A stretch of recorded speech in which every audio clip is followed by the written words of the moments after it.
Hallo und herzlich willkommen bei uns. Schön, dass du da bist. Hallo auch von mir. Normalerweise nehmen wir uns hier ja deine Artikel und Notizen vor, schauen, was drin steht. Heute machen wir das mal ein bisschen anders. Mhm. Das Thema für heute ist Reisen und Transport. Wir wollen uns zusammen mal so die wichtigsten Basiswörter dafür anschauen. Genau, also Wörter, die du brauchst, wenn du auf Deutsch unterwegs bist. Ganz einfache Sachen, so für den Alltag, Niveau A2. Ja, genau. Wir gehen die Wörter ganz entspannt durch. Wir erklären sie langsam, geben dir Beispiele, ganz normale Sätze. Und die englische Bedeutung sagen wir auch dazu? Richtig. Und bei den Verben, also diesen Tun-Wörtern, da schauen wir uns auch die Vergangenheitsform an, das Perfekt. Ja. Stell's dir einfach wie ein Gespräch vor, so wie jetzt gerade. Da kannst du gut mitlernen. Alles klar, super. Dann lass uns direkt loslegen. Wir fangen mal mit ein paar wichtigen Substantiven an, also Nomen, Wörter für Dinge und Orte. Okay. Das erste ist wahrscheinlich eines der wichtigsten Verkehrsmittel hier in Deutschland, der Zug. Mhm. Auf Englisch sagst du the train. Hör nochmal. Der Zug. Der Zug? Ich persönlich fahre total gerne Zug. Ein ganz einfacher Satz wäre, ich fahre mit dem Zug. Ja, der Zug ist super wichtig hier, der verbindet ja fast alle Städte. Und wenn man mit dem Zug fährt, startet man ja meistens an einem bestimmten Ort. Stimmt. Aber nicht nur Züge starten da. Denk mal an eine Flugreise. Wo beginnt die oft? Oder wo landest du? An diesem großen Gebäude. Ah, ich weiß, was du meinst. Der Flughafen. Genau. Das englische Wort ist the airport. Lass uns das wiederholen. Der Flughafen. Der Flughafen. Die sind ja manchmal riesig, oder? Fast wie kleine Städte. Ein einfacher Satz.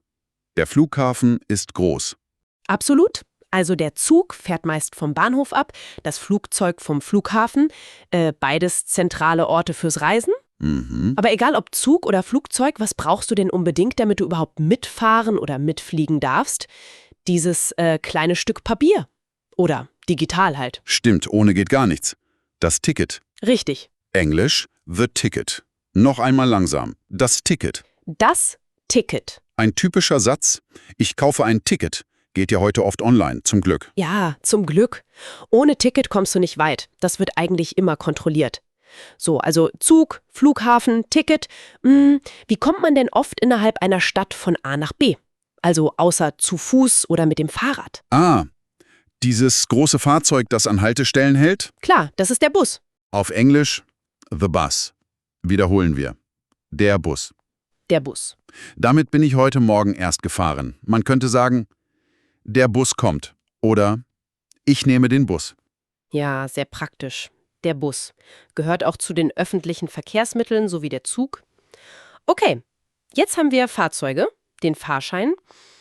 Wenn du jetzt verreist, sagen wir mal für ein Wochenende oder länger, was hast du dann so dabei? Oh je. Deine Kleidung, deine Sachen, alles verpackt in Koffern oder Taschen. Wie nennt man das alles zusammen? Ah, das leidige Thema Packen. Du meinst das Gepäck.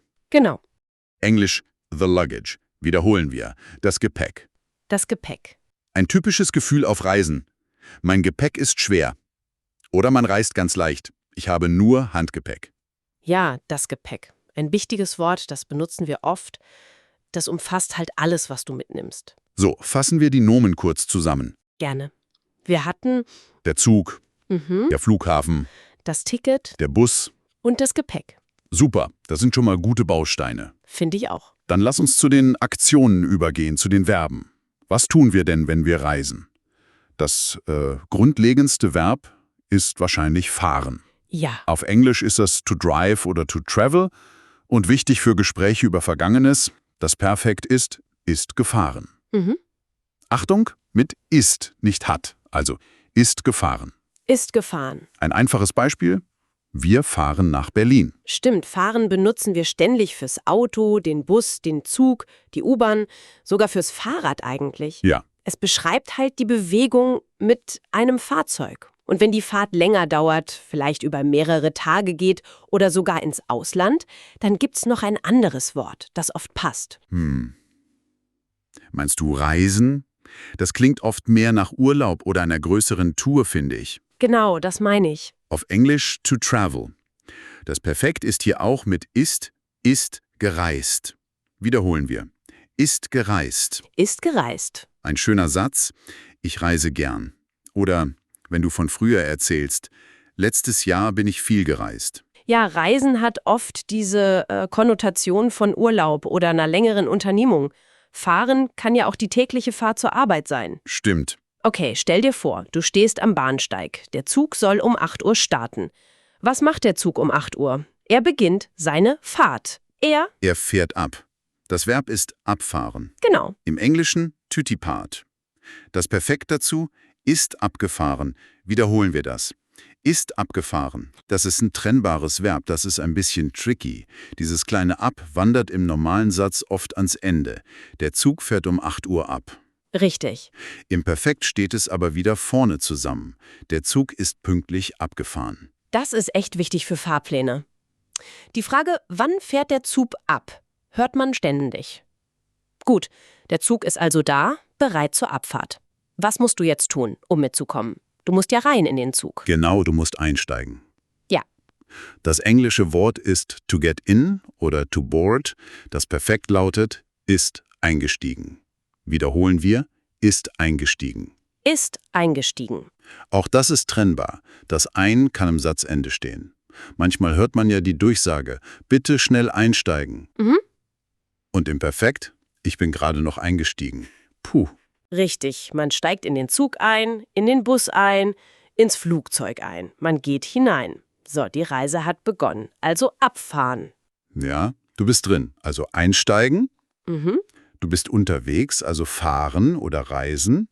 Und was passiert am Ende der Reise, wenn du dein Ziel erreichst? Dann wirst du hoffentlich ankommen. Genau. Auf Englisch to arrive. Das Perfekt ist wieder mit ist angekommen. Wiederholen wir, ist angekommen. Ist angekommen. Auch das ist trennbar, das an kann ans Ende. Eine ganz typische Frage am Telefon. Wann kommt dein Zug an? Oder als Antwort, wir sind gut angekommen. Ja. Super. Das bildet ja fast schon den Ablauf einer Reise ab.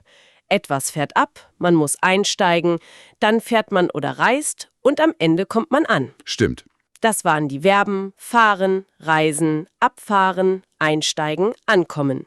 Und immer dran denken, perfekt mit ist. Sehr nützlich. Ja, das war eine gute Übersicht. Jetzt haben wir Dinge, also Nomen und Aktionen, also Verben. Was uns noch fehlt, sind die Beschreibungswörter, die Adjektive. Mhm. Wie ist denn etwas? Wie ist der Zug? Wie ist das Ticket? Ein sehr, sehr wichtiges Adjektiv in Deutschland, besonders bei Zügen, ist pünktlich. Oh ja. Englisch, punctual oder on time. Man freut sich, wenn man sagen kann, der Zug ist pünktlich. Oh ja, Pünktlichkeit ist hier echt ein großes Thema. Man erwartet das irgendwie, auch wenn es nicht immer klappt. Bestimmt. Das Gegenteil wäre dann unpünktlich oder verspätet. Aber bleiben wir mal positiv. Der Zug ist pünktlich. Und manchmal sind Züge ja auch besonders. Wie nennt man das, wenn sie eine hohe Geschwindigkeit haben? Dann sind sie schnell. Genau. Englisch, fast. Wiederholen wir. Schnell. Schnell. Au. Aber nicht alles im Verkehr ist schnell. Was ist das Gegenteil, wenn man im Stau steht oder durch eine enge Gasse fährt? Dann ist man eher langsam unterwegs. Mhm. Englisch, slow. Noch einmal? Langsam. Langsam. Ein Beispiel aus dem Alltag. Im Stadtverkehr geht es oft nur langsam voran. Oder eben, der Bus war heute sehr langsam. Das passt. Also pünktlich, schnell, langsam. Das beschreibt Zeit und Geschwindigkeit. Ja.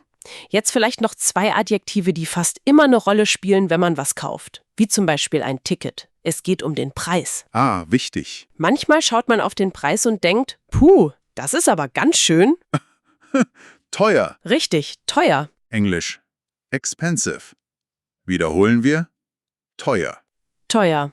Beispiel. Das Flugticket war sehr teuer. Oder ganz allgemein, Reisen kann teuer sein. Das stimmt, besonders zur Ferienzeit oder wenn man kurzfristig bucht. Aber manchmal hat man ja Glück, findet ein Sonderangebot oder bucht sehr früh. Ja, Dann ist das Ticket vielleicht das Gegenteil von teuer, nämlich, billig. genau, Englisch, cheap. Noch einmal, billig. billig. Ein Beispielsatz. Ich habe ein billiges Busticket gefunden. Manchmal sagt man auch günstig. Das klingt oft ein bisschen, positiver als nur billig. Guter Punkt. Billig kann manchmal auch eine negative Bedeutung haben, so im Sinne von schlechter Qualität. Stimmt. Aber im Kontext von Tickets bedeutet es meist einfach nur einen niedrigen Preis. Also teuer und billig. Oder eben günstig. Mhm. Fassen wir die Adjektive zusammen. Ja, pünktlich, Schnell, langsam teuer, und billig. super. Jetzt haben wir eine echt gute Sammlung zusammen. Nomen, Verben, Adjektive, alles rund ums Thema Reisen und Transport. Genau. Um zu sehen, wie die Wörter so im Zusammenspiel funktionieren, erzählen wir dir jetzt eine kleine Geschichte. Hör einfach mal zu und achte darauf, ob du die Wörter wiedererkennst. Okay, los geht's. Unsere Hauptperson heißt Anna. Also, Anna möchte am Wochenende reisen. Mhm. Sie will ihre Familie in einer anderen Stadt besuchen. Okay, sie überlegt, wie sie hinkommt. Fliegen ist zu teuer, also sie entscheidet sich für den Zug. Das ist oft bequemer. Gute Idee. Also geht Anna zum Bahnhof, um ein Ticket zu kaufen. Und sie hat Glück. Es gibt ein Sonderangebot. Das Ticket ist ziemlich billig. Super. Klasse. Ihr Gepäck ist auch leicht, nur eine kleine Reisetasche. Sie muss also nicht viel schleppen. Das ist gut. Am Reisetag ist sie dann rechtzeitig am Bahnhof. Sie schaut auf die große Anzeigetafel. Ihr Zug ist pünktlich. Perfekt. Sehr gut. Der Zug fährt dann auch genau zur angegebenen Zeit ab. Keine Verspätung. Toll. Anna muss jetzt aber schnell zum Gleis gehen und einsteigen, denn der Zug hält nicht lange. Puh, geschafft. Gut gemacht, Anna. Die Fahrt ist angenehm. Der Zug ist ein ICE. Er fährt also sehr schnell. Draußen zieht die Landschaft vorbei. Die Fahrt ist nicht langsam und langweilig. Nein, gar nicht. Und nach 3 Stunden kommt Anna am Zielbahnhof an. Ihre Familie wartet schon auf sie. Schön. Vom Bahnhof nehmen Sie aber nicht direkt ein Taxi nach Hause, sondern Sie steigen in den Bus. Der hält nämlich direkt vor der Haustür. Praktisch. Ja, sehr praktisch. Und das war die kleine Reise von Anna. Mhm. Hast du die Wörter wiedergefunden? Ich glaube schon, oder? Reisen, Zug, teuer, Ticket, billig, Gepäck. Pünktlich, abfahren, schnell gehen, einsteigen. Punktum, die Fahrt von fahren, schnell fahren, nicht langsam, ankommen und am Ende noch der Bus. Genau. Das sind wirklich Wörter, die dir im Alltag beim Reisen immer wieder begegnen werden. Vom Planen bis zur Ankunft. Absolut. Das waren jetzt wichtige Grundlagen zum Thema Reisen und Transport. Vielleicht achtest du besonders auf diese Verben mit ist im Perfekt. Das ist oft ein Stolperstein. Stimmt. Ist gefahren, ist gereist, ist abgefahren, ist eingestiegen, ist angekommen. Genau. Und natürlich das Ticket und das Gepäck, die sind ja fast immer irgendwie relevant. Danke, dass du heute mit uns diesen Wortschatz erkundet hast. Wir hoffen, du konntest etwas für deine nächste Reise mitnehmen. Ja. Wiederhol die Wörter vielleicht einfach nochmal in einer ruhigen Minute, dann prägen sie sich besser ein. Ja, Übung hilft da immer. Und jetzt vielleicht noch eine kleine Frage an dich zum Mitnehmen. Wenn du das nächste Mal reist, egal ob mit dem Zug, Bus oder vielleicht dem Flugzeug, welches dieser Wörter, die wir heute hatten, wird für dich persönlich wohl am wichtigsten sein, um gut anzukommen? Gute Frage. Denk mal drüber nach. Tschüss und bis bald. Tschüss, mach's gut.